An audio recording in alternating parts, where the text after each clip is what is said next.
Welcome back, everybody. This is day 20 of van life in New Zealand. I got up and got dressed and then had one of these muffin splits. Shocking. And then on my way out, I saw all these, I think they're crab apples. So I decided to grab one from this tree. And then I went and finally picked up my green sticker certification because it arrived, and the new one, that is. And then I went to throw my trash away and I saw this cool sweatshirt, and then I put it on and I was like, not actually as cool as I thought it was. I thought the vibe was there, but it wasn't. Then I came back and wrote a letter to Teipatu just talking about my experience. And then I ran to the eye center, or the eyesight, the visitor center, and was like, hey, can you help me with information? Also peed. They couldn't really, actually, but I did end up deciding that I wanted to do the living village, the Maori living village that is in Rotorua. So I booked that on Book Me.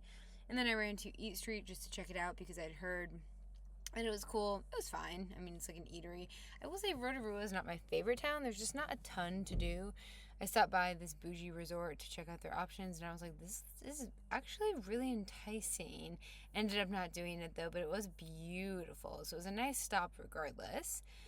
I then headed back on my walk through town, and I saw all these little plants, these little spider plants with their babies, which are just so beautiful. And I decided I would stop here, this little cafe, and grab a bite. So I got a breakfast pie, which I hadn't had yet. It was fine. It was pretty good.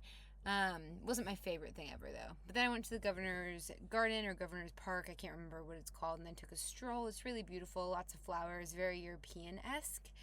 Had some cool statues, and then I saw these journals that this store had on sale, and I decided not to get them, which I was proud of myself for because I always buy journals.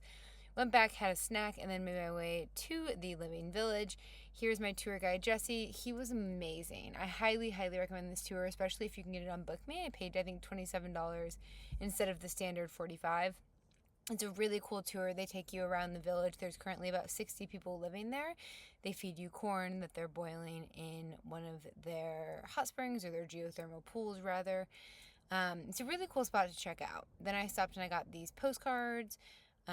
This was just from Rotorua, which was great. Had another snack because, once again, I was hungry. So I had some chips, which I haven't had in years, and they're pretty good. And then I was like, okie dokie, it is time to get moving. So off we went and finally got to my campsite for the night.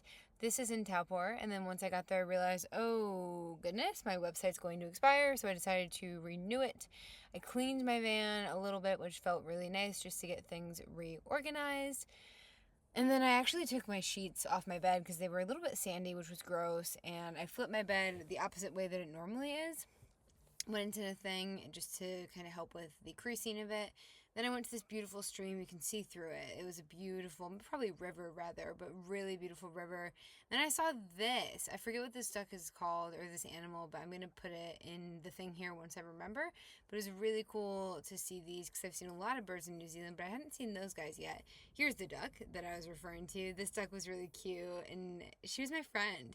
And then I saw, once again, Charles and Ninette, which was so nice. It was lovely to see them and catch up again. They've been one of my favorite parts of this trip. And then I had a bunch of snacks again, aka dinner. And then I flipped around all the postcards, actually, because I've decided I'm laying mostly with my head towards the kitchen. So I flip them all around so that they're actually facing me and they're not upside down now as I'm laying, which is better. And here's a photo. You can't really get it, but the vibe is there. Like, I swear it looks cool. And then I went to bed. This was day 20. Good night.